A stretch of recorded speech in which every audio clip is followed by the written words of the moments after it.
karena Allah, semua atas pertolongan Allah, semua kehendak Allah. Kita ini cuma lakon. Cuma apa?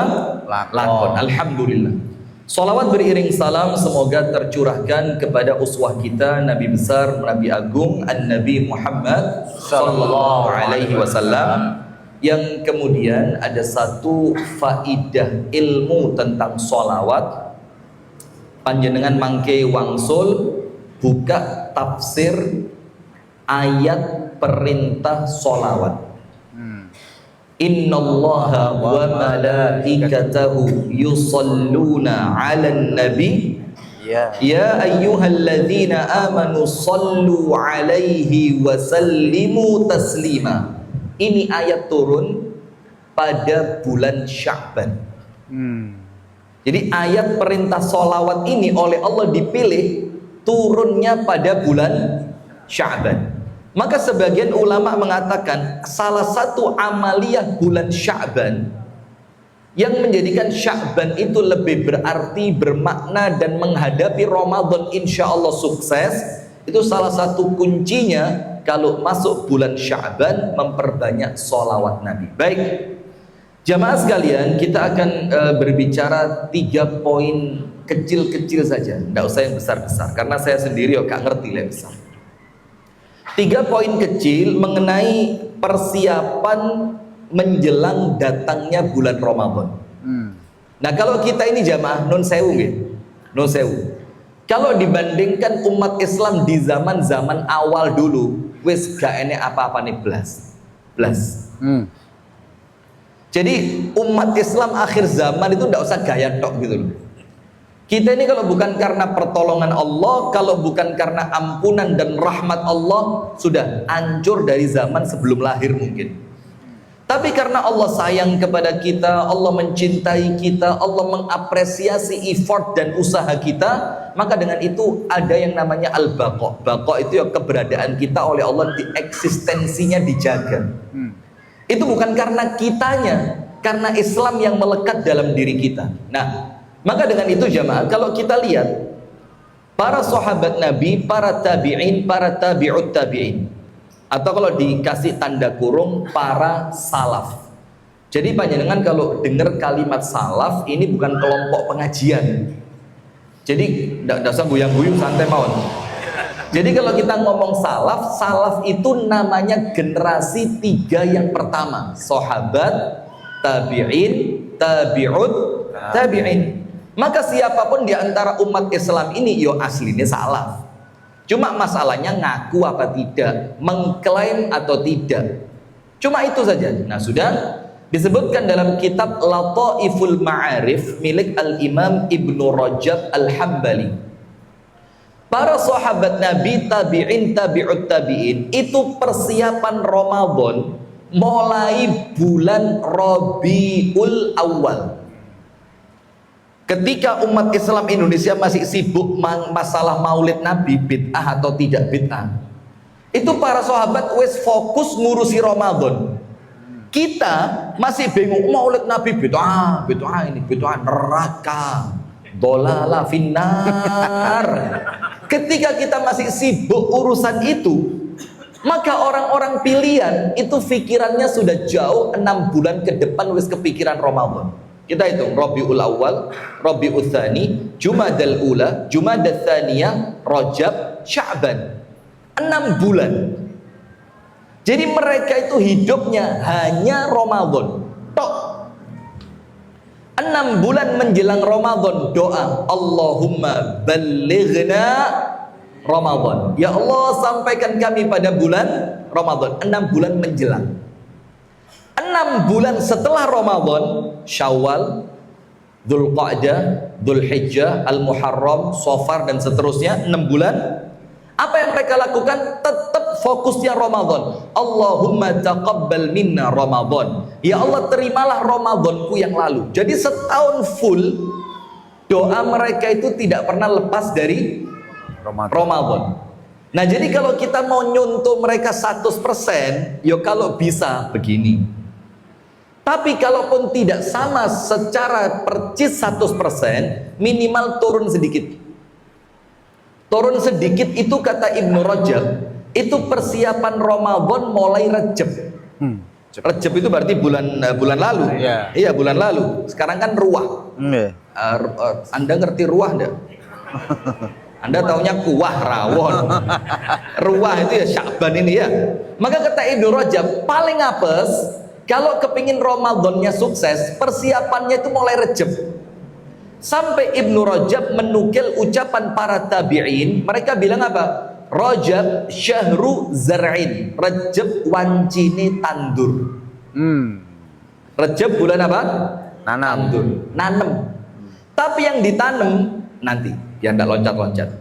Kemudian Sya'ban syahru zara' apa? Syahru saqin. Sya'ban wancine nyiram. Nopo ingkang panjenengan tandur niku wau ten sasi Rejab mulai diramut, disiram, diopeni di bulan Sya'ban. Baru kalau Rejab nandur, Sya'ban nyiram, Ramadan hasad. Hasad itu panen. Pertanyaannya sekarang, Ustadz, apa yang ditandur di bulan Rejab? Panjenengan cek. Ada 5 amal utama Ramadan. Jadi kalau Ramadan panjenengan kehilangan salah satu di antara 5, maka panjenengan dianggap koyo gak Ramadan. Ini 5 amal utama bulan Ramadan. Nah, inilah yang kemudian ditandur mulai Rejab, diuri-uri di bulan Sya'ban, dan nanti tinggal lari dengan 5 amal utama ini pada bulan Ramadan. Amal utama yang pertama, kan ada berapa? 5. Jadi inilah amal intinya Ramadan ya 5 ini. Nomor 1 yang wajib yaitu puasa. Maka Ramadan kalau tidak ada puasanya ya tidak seperti Ramadan. Ramadan apa? Ramadan itu bulan puasa. Maka mulai Rejab latihan poso. Itulah kenapa salah satu rahasia bulan Rajab itu di dalam penanggalan Islam dijadikan bulan suci. Dan salah satu amal utama di bulan suci itu memperbanyak puasa. Tujuannya apa? Mulai ngelatih diri untuk puasa.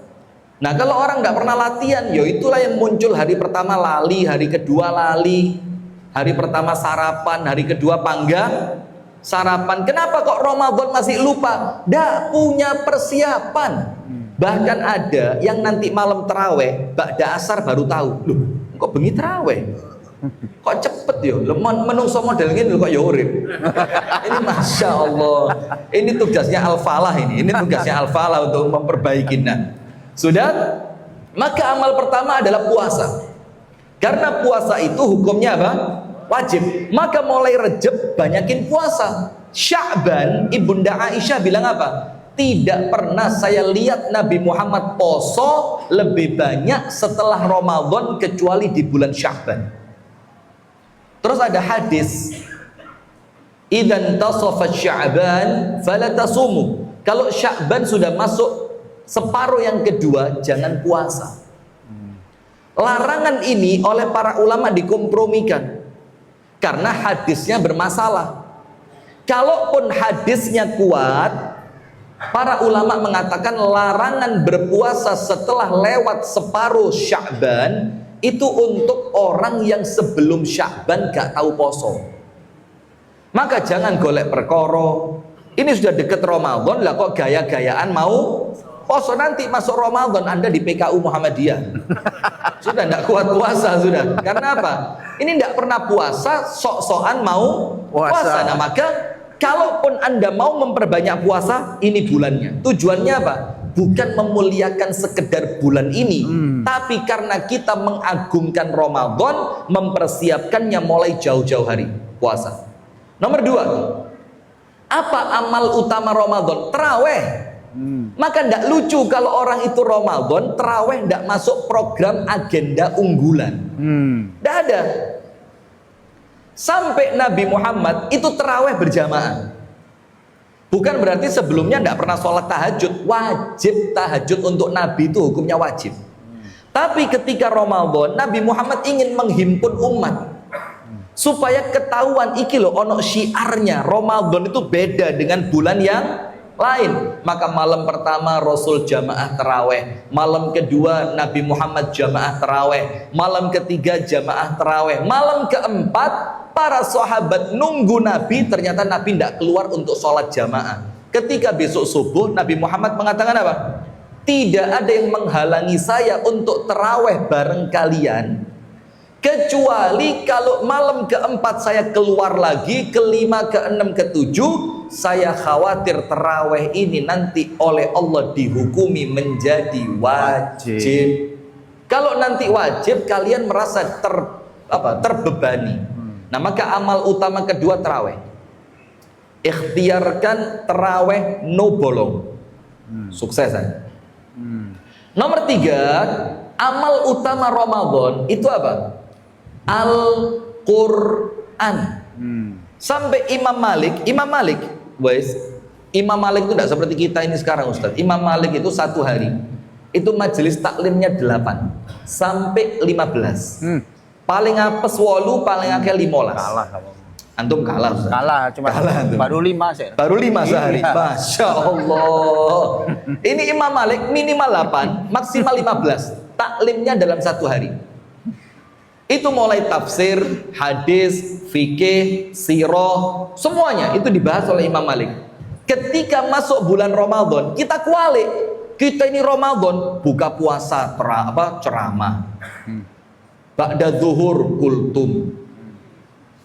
Nanti buka puasa dulu ya, buka puasa ceramah, taraweh ceramah, subuh, nanti ba'da subuh kultum, setelah zuhur membaca satu hadis, balik mana ini mulak ceramah terus ketika Ramadan, sampai kami putuskan di masjid kami itu Ramadan tidak ada kultum taraweh.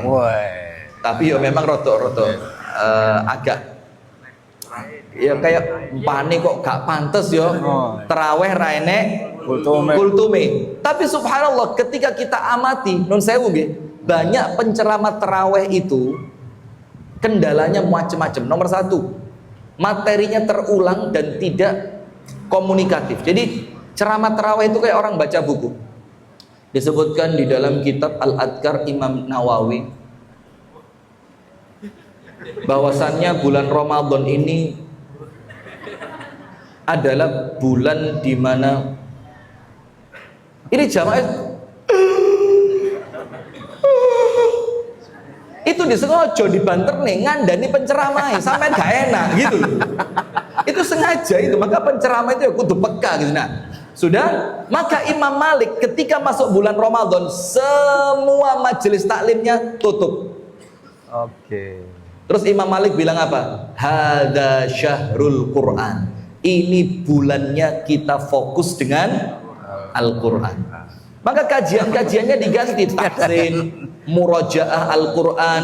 Yang belum punya hafalan latihan bikin majelis halaqah tahfidz Al-Quran. Sampai Imam Syafi'i nanti diamalkan di Al-Falah ini, insya Allah, jangan khawatir panjenengan. Imam Syafi'i dalam satu bulan 30 hari Ramadan khatam 60 kali khatmah. 60 kali. Satu kali berarti satu harinya berapa kali? 2. Yang sekali di luar sholat, khatam sekali ketika taraweh. Nanti Al-Falah begitu, jangan khawatir. Jangan khawatir. Terima Ustaz. Ini langsung ancang-ancang ini, wis gak usah nang Al-Falah. Sementara tanpa kultum dulu. Oh, tanpa kultum dulu. Oke, pelan-pelan ya. Masya Allah, Masya Allah. Sudah? Maka Imam Syafi'i itu khatam 60 kali. Dan subhanallah kami punya teman di Makassar, di Stiba Makassar, itu muridnya dikasih challenge, dikasih tantangan. Yang bisa khatam 60 kali dikasih umroh VIP gratis. Dan subhanallah ada yang sukses. Ketika ditanya, jujur Ustaz. Kamu tidak bohong Ustaz. Kamu kalau bohong urusannya dengan Allah. Siap Ustaz, saya khatam 60 kali. Ditanya sama Ustaz Fakhrul Razi, apa resepnya? Satu tok, gak nyekel HP blas. Sakit Bu? Tantangan Al-Falah. Lagi tantangan Al-Falah coba. 1 bulan gak nyekel HP blas. Sakit boten? Boten Anda boten sakit kok bangga ya? Bagaimana? Nah sudah. Maka amalan utama ketiga, syahrul Ramadhan alladzi unzila fihil Quran. Fokus dengan Al-Quran. Poso, taraweh, Quran. Nomor 4, doa. Jadi Ramadan itu bulannya doa. Maka masuk masjid doa, menjelang buka doa, ketika sahur doa. Nanti panjenengan pulang taraweh doa, panjenengan selesai baca Quran doa. Itulah Ramadan, doa. Maka kalau panjenengan cek ayat tentang puasa dalam Al-Baqarah mulai 183 sampai seterusnya, itu tengah-tengahnya ayat Allah berbicara tentang puasa, tengah-tengahnya ayat tentang doa. Wa idza sa'alaka 'ibadi anni fa inni qarib ujibu da'watad da'i idza da'ani falyastajibuli wal yu'minu bi la'allahum yarshudun. Ini ayat doa di tengah-tengah ayat puasa. Apa kata para ulama? Ada rahasia besar keterikatan antara puasa, Ramadan dan doa. 1, puasa. 2, taraweh. 3, Al-Quran. 4, 5, sodakoh. Ramadan tanpa sodakoh bagaikan sayur tanpa, bagaikan rawon tanpa keluak. Jadi kalau Ramadan tidak ada sodakohnya, itu seperti makan rawon tapi tidak ada keluaknya. Hambar. Apa namanya kalau tidak ada keluaknya? Ayo. Bukan rawon. Nah, ya itulah Ramadan tanpa sedekah. Maka disebutkan dalam hadis yang sahih, Nabi Muhammad itu orang manusia sak dunia paling dermawan. Nggih napa nggih? Lebih dermawan lagi ketika masuk bulan Ramadan. Lebih dermawan lagi di 10 terakhir. Maka ibu-ibu, saya punya satu tips untuk panjenengan. Bapak-bapak juga. Kami di SDO punya satu program. Ini bukan buat sombong-sombongan. Wallahi bukan buat sombong-sombongan. Ini sekedar apa? Kita saling memotivasi satu dengan yang lain. Kita punya program andalan di setiap Ramadan. Itu apa? Bawa anak yatim yang miskin, yang memang mereka anak yatim dan kurang mampu, nggih. Itu kita data, tapi jumlahnya belum bisa banyak karena keterbatasan. 1 tahun lalu, tahun lalu berapa? 100 anak yatim. Kita bawa pakai mobil bagus, pakai kendaraan bagus, kita masukkan toko pakaian terbagus di kota. Masya Allah. Kita masukkan mereka, kita bilang apa? Milio klambi siji, celono siji, sepatu atau sendal 1 sesukamu. Masuk mereka. Anda tahu wajah mereka, Bu? Masya Allah, Bu.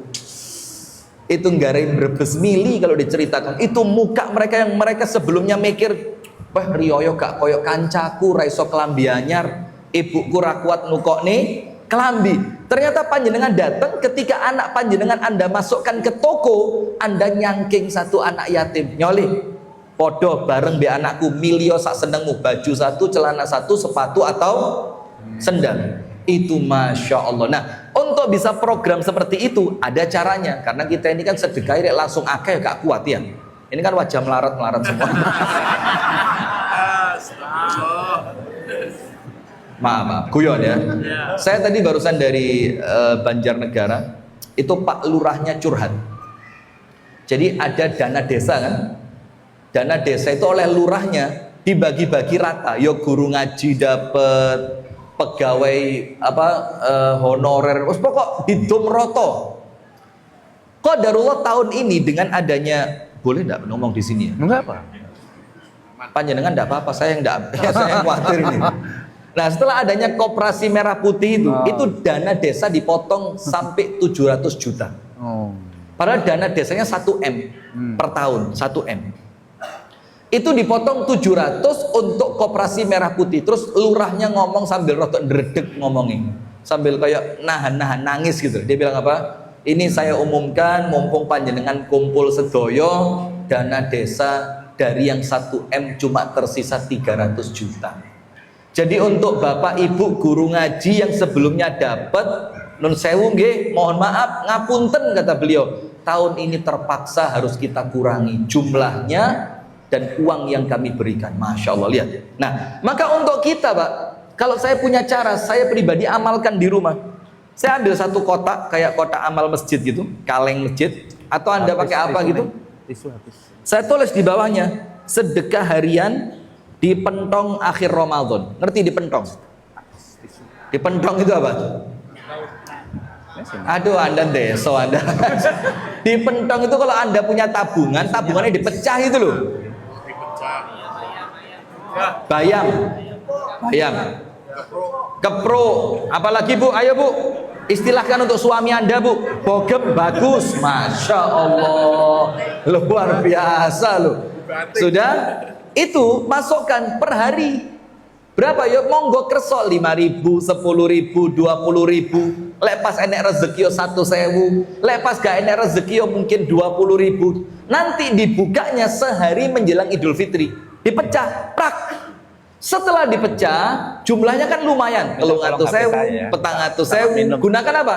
Uang itu untuk membelikan anak yatim baju baru. Nah, kalau untuk Al-Falah, bagikan ke jamaah kotak-kotak itu. Ayo diumumkan siapa yang mau sedekah kotak baju lebaran yatim piatu. Nah, nanti akhir Ramadan dikumpulkan ke masjid Al-Falah. Tidak apa-apa dikasih nama Ibu Joko Widodo. Tulis lagi. Ya pokoknya sesuai namanya masing-masing, sehingga nanti ketika anak yatim itu pakai baju baru disebutkan nama donaturnya, suruh doain ini loh donasi mule ini dari Bu Jokowi le. Doain Ibu Jokowi segera oleh Allah diberikan kesehatan, panjang umur, sehat wal afiat, barokah. Nah itu bagus, karena Ramadan tanpa sedekah bagaikan rawon tanpa sip. Nah, maka 5 amalan ini jamaah, inilah intinya Ramadan. Puasa, taraweh, Quran, doa, sedekah. Maka puasa panjenengan jadikan 5 ini program wajib harian. Setiap hari puasa, setiap hari taraweh, setiap hari baca Quran, setiap hari berdoa, setiap hari bersedekah. Kalau ini rutin dilakukan tiap hari, sukses insya Allah Ramadan panjenengan akan mendapatkan peningkatan. Sip, itu muqaddimah. Sekarang isi. Oke. Nah, kenapa kita ceritakan itu tadi? Kan kita ngomong persiapannya mulai Rejab. Berarti mulai Rejab, yo 5 ini dilatih. Sya'ban 5 ini mulai diistiqomai. Nanti Ramadan yang 5 ini tinggal jalan. Panjenengan tahu enggak kenapa ada masjid? Ini bukan Al-Falah, ini bukan. Yang malam pertama Ramadan penuh. Malam ke-11 sudah mulai sepi. Di mana yang seperti ini, masjid mana ini? Sana. Bahkan Kediri, Kasembon. Untung saya depan masjid ini. Coba tahu ini. Kediri. Kasembon. Ini cerita kisah nyata. Mungkin sebagian sudah pernah dengar lewat YouTube kami. Ada satu masjid, tapi tidak terlalu besar. Masjid itu telepon kepada persewaan tenda pesta. Terop. Telepon dia. Waalaikumsalam Mas, kita terope nganggur tak? Oh nganggur Pak, enten apa? Anu nyewo seminggu DKN etane masjid. Pasangan di etane masjid. Yuk sepakati ukuran-ukurannya. Terus yang punya tenda bilang apa? Pak, kok cuma seminggu? Ramadan iki tendo gak payu Pak. Sampean pakai sebulan, bayaran cuma seminggu. Apa jawabannya ketua takmirnya? Ini bukan Pak Kusnadi tadi. Apa jawabannya? Percuma Mas, mubazir. Kanggone mong petang dino. Jadi kepake cuma berapa hari? 4 hari. Hari ke-5, ke-6, ke-7 seterusnya itu jangankan terop, dalam saja tidak penuh. Di tempat panjenengan dia sama. Jangan-jangan Kediri ketularan sini berarti. Masya Allah. Nah sudah. Maka jamaah ada 3 persiapan ringan, tapi ini persiapan inti untuk ketemu Ramadan dalam keadaan yang baik. Siap gak Bu? Siap Bu? Bu saya tanya, panjenengan, nun sewu kan perempuan semua gak? Tidak ada yang dandan perempuan kan? Asli perempuan maksud saya ya. Darah haid berhenti jam 11 malam. Resi sudah tidak ada sedikit pun darah yang keluar. dicek pakai kain bersih, dicek juga ada qusah bayda, apa biasa kalau perempuan itu di akhir masa haidnya ada cairan putih, selesai jam 11 malam. Panjenengan mau mandi, males. Iki lek aku adus, jelas adusnya pindho iki. Kalau saya mandi sekarang, jelas saya mandi berapa? 2 kali. Mandi suci dari haid dan mandi dikerjain suami. Wes, timbang bojoku macem-macem, karuan adusnya meni subuh. Qadarullah panjenengan menunda mandi junub karena haid atau mandi besar karena haid. Lah kok besoknya panjenengan terlambat bangun, bangunnya 5 menit menjelang azan subuh. Sahur apa mandi? Sahur sambil mandi juga boleh kok. A. Sahur, B. Mandi, C. Sahur sambil mandi. Ayo A, B, C. C.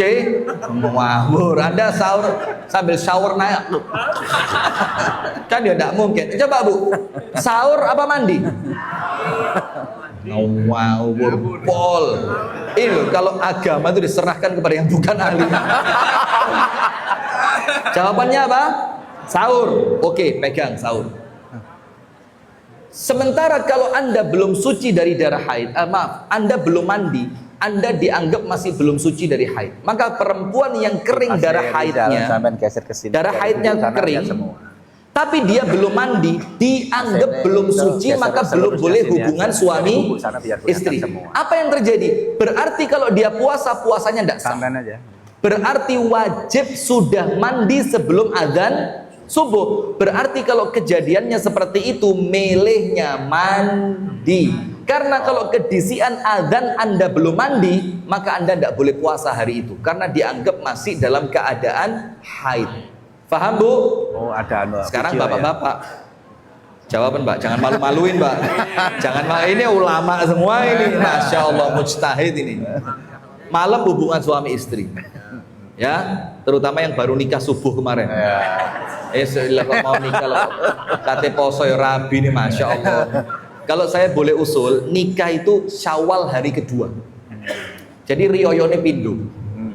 Idul Fitri tanggal 1 Syawal, nanti Lebaran lagi tanggal 2 Syawal nikah. Jadi nanti Pak Kus bikin yang baru Pak Kus. Oke, siap. Ya, menikahkan marbot masjid tanggal 2 Syawal. Jadi Lebarannya 2 kali. Bapak-bapak, malam hubungan suami istri. Karena capek, kondisi fisik males segala macam, tidak mandi. Qadarullah sama ceritanya, azan subuh kurang 5 menit baru bangun. Sahur apa mandi? Sahur. Sahur. Makan ya. Sahur. Hadas besar loh ini. Sahur. Hadas besar loh ini. Sahur. Sahur. Loh Anda ini ilmu dasar loh ini Pak. Lah kok saya digeguyon sahur. Ya apa Anda ini? Ini ilmu dasar. Sahur apa mandi? Kalau sini jelas mandi, karena wajib harus keadaan suci masuk di azan subuh. Kalau yang posisi hadas besarnya karena hubungan suami istri, tidak apa-apa masuk azan subuh dalam keadaan junub, tidak apa-apa. Berarti kalau seperti itu milih sahur. Sekarang pertanyaan buat panjenengan berdua, ibu-ibu dan bapak-bapak. Tadi ibu keliru kabeh, bapak tambah ngawur. Sekarang ibu dan bapak. Pertanyaannya begini, ada seorang laki-laki gaya hidup sehat, tiap pagi makannya telur rebus. Pokok anti nasi. Apa nasi itu? Saya baru dengar tadi di kamar takmir luar biasa. Ada yang enggak mau nasi putih. Ternyata nyarinya nasi kuning. Podo nasi. Saya kira diet kan. Wah keren diet ini. Ternyata Mas. Karena saya biasa cari yang kuning dulu. Walah ya podo ae.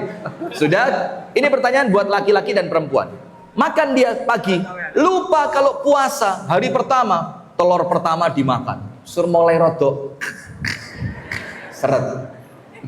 Telur kedua, telur ketiga, telur keempat nyandet. Megang botol, seret. Cet.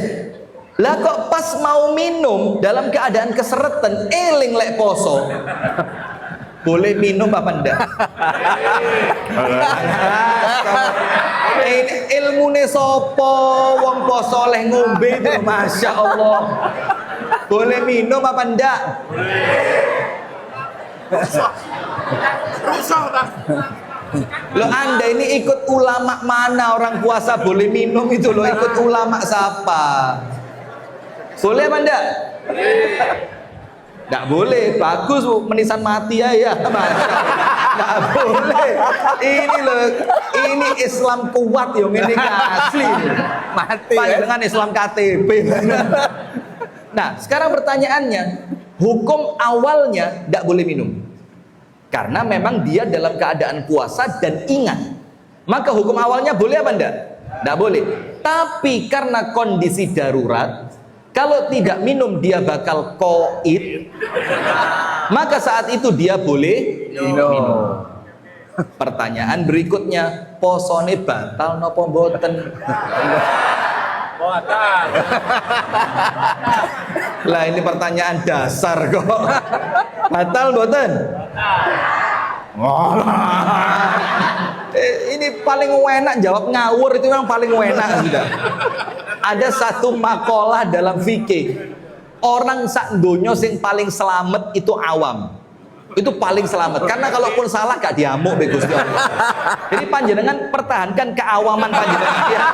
Bagus ini mlebu surga kabeh insyaallah. Nah, begini astagfirullah. Maaf bagus saya ini niat pakai lurus tadi tidak bisa.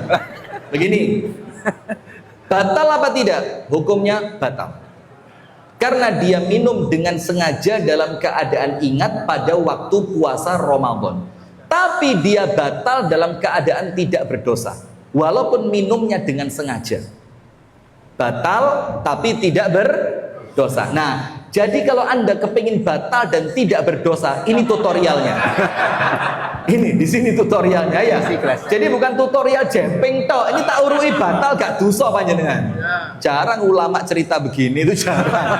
Sudah, sip. Nah, berarti jamaah dari sini kita ngerti persiapan fundamental nomor 1 ilmu.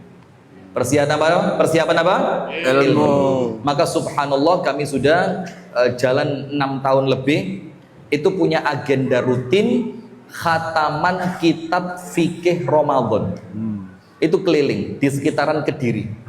Tahun ini di Pare, tahun lalu di Kediri, tahun sebelumnya di daerah mana. Itu khataman kitab fikih Ramadan. Kecil bukunya. Tapi membahas seluk-beluk tentang puasa, termasuk yang dianggap tidak boleh padahal boleh. Atau sebaliknya, perkara-perkara yang merusak puasa dianggapnya biasa. Itu dibahas. Nah, maka tidak mungkin panjenengan sukses Ramadan kalau panjenengan tidak punya ilmu. Dalam keadaan kita mikir apa? Alas Ramadan ilmu katon, sahur, ramangan, rangombe, rakumpul suami istri, adzan maghrib, buka beres, poso sah. Tapi ternyata dengan 3 pertanyaan tadi geluntung kabeh. Ini menunjukkan apa? Kita ini masih betul-betul haus dengan ilmu. Sampai Imam Bukhari mengatakan babu al-ilmi qabla al-qawli wal amal. Bab pentingnya berilmu sebelum berbicara dan beramal. Nah, maka termasuk pentingnya ilmu itu begini. Ada orang puasa Ramadan, Bu, itu ihtiyat. Ihtiyat itu apa? Dia dapat jadwal imsakiyah resmi dari MUI. Resmi. Maghrib 17.47. Misalkan ya, 17.47. Dia pakai jam Android. Yang jam Android itu kan sudah terkoneksi dengan jam internasional, sing gak mungkin bleset. Dilihat jamnya 17.47. Dilihat jadwal imsakiyah 17.47. Waktunya apa? Buka kan? Tapi karena orang ini khawatir posone batal, dilebihi 3 menit. Gak wis lah. Dilebihi 3 menit, khawatir lek MUI salah nulis apa jamku kecepeten. Itu kalau untuk awam dianggapnya keren. Apik sampean yo. Zaman nih wong wis keluwen kepingin agi-agi mangan lah kok sampean malah mundur 3 menit. Nah, ini kalau ndak punya ilmu bisa salah kaprah. Padahal itu hukumnya haram.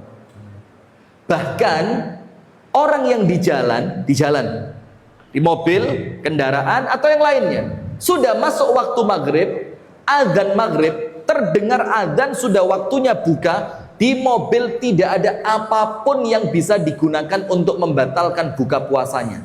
Terus dia buka puasa dengan apa? Rokok. Astagfirullah. Emosi saya di sini, emosi. Masya Allah Ustaz, Kediri, Malang bagus loh Ustaz, jamaah Ustaz. Di sini kok begini ya? Rokok Lenas.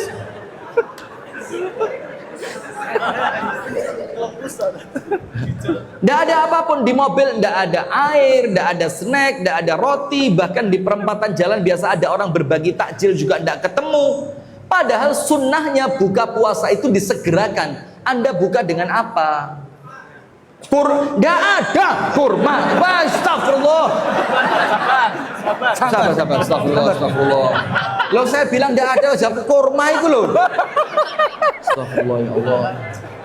Sampai jam berapa bagus? Ya Allah. Caranya untuk yang semacam ini membatalkan puasanya dengan niat. Dengan apa? Niat. Nah, ini ilmu.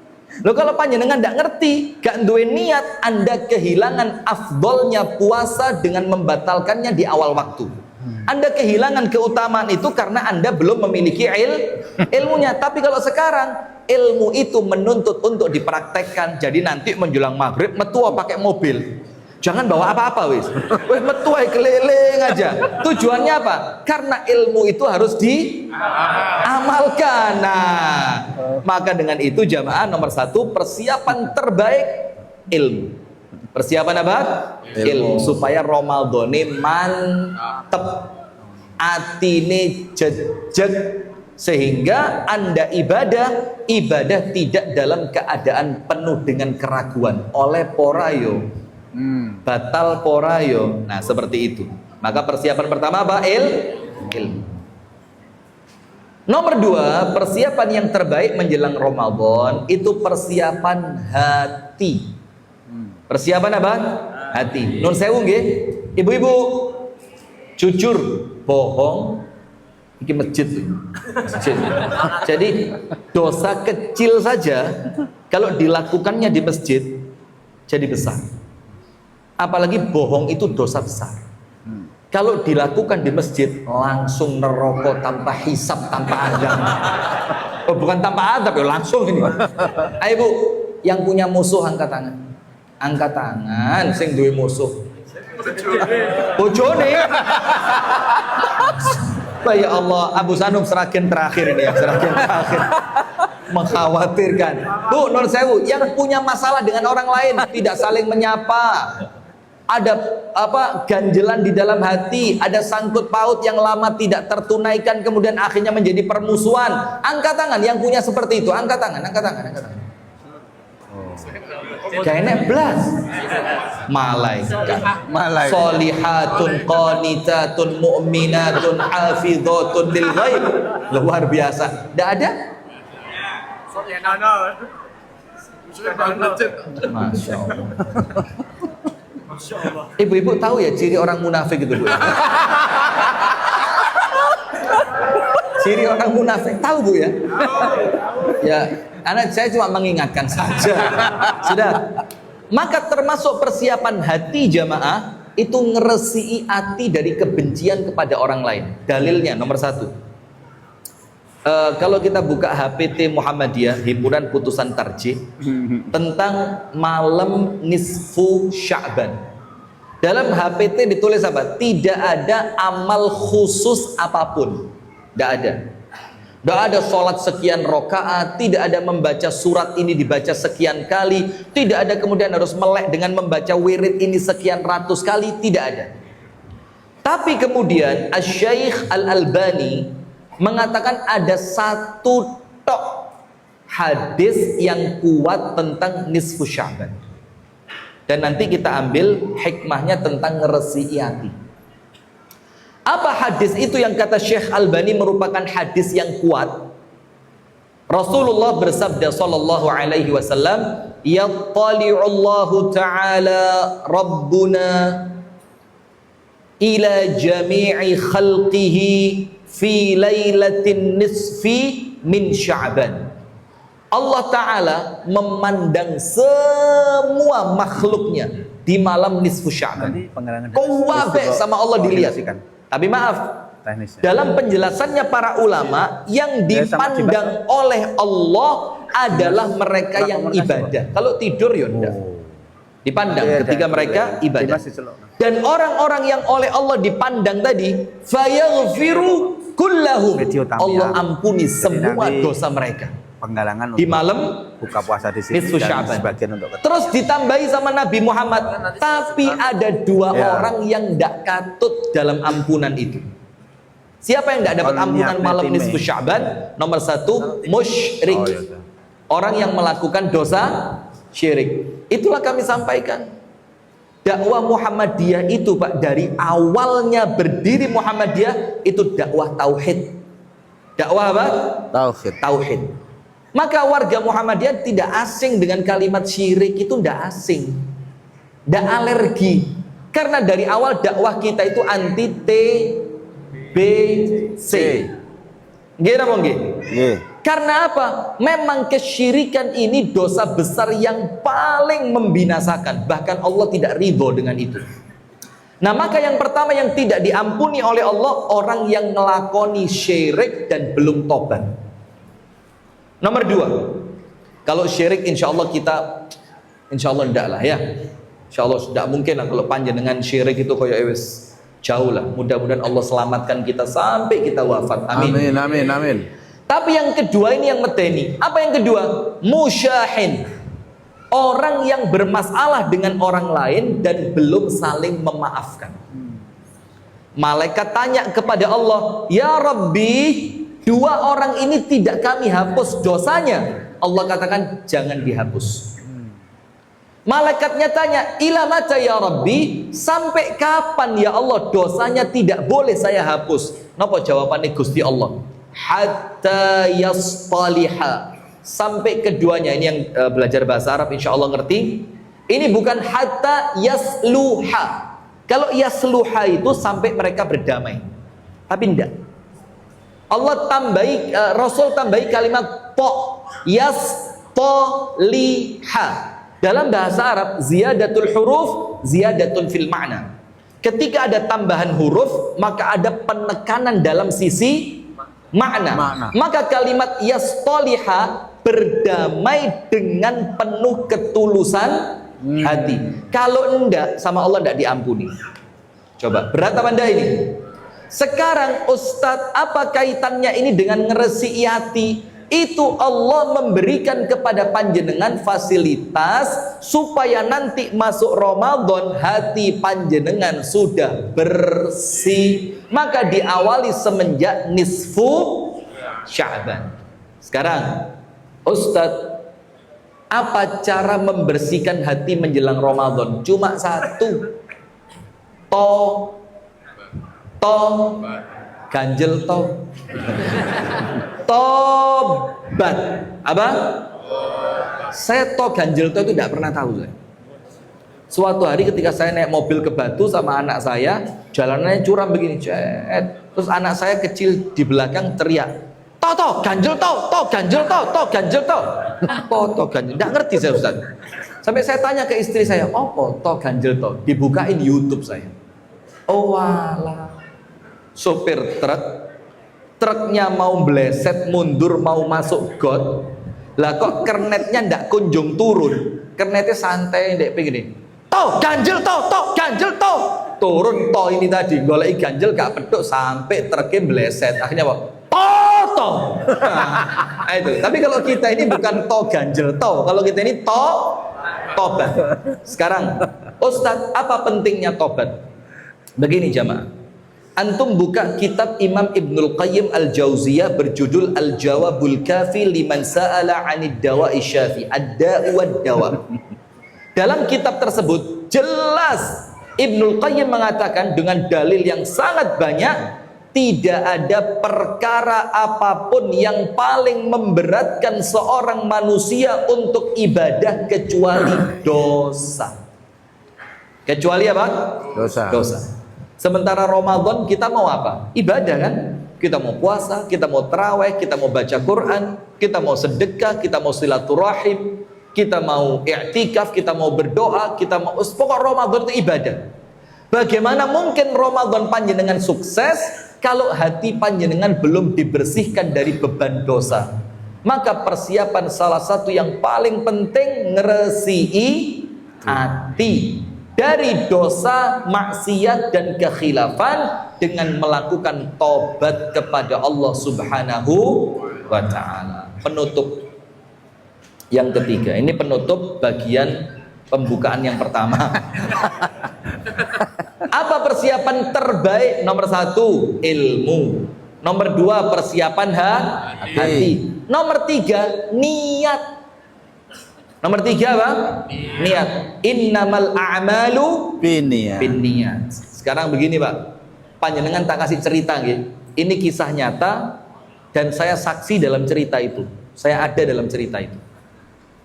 Ada seorang laki-laki asli Lamongan tinggal di Kediri. Namanya Haji Yazuri. Rahimahullah, meninggal beliau. Ikut ceramah saya kemana-mana, maka pinter karena ikut saya terus. Masya Allah, Masya Allah, Masya Allah, ya Allah. Lama-lama sombong saya ini natural nanti. Sudah, itu ngikutin saya pengajian. Qadarullah ikut saya pengajian pas pengajian tahun baru Hijriah. Tanggal 1 dari bulan Muharram. Sudah kita sampaikan tentang bulan Muharram, keutamaan bulan Muharram, amaliyah bulan Muharram. Salah satunya apa? Memperbanyak puasa.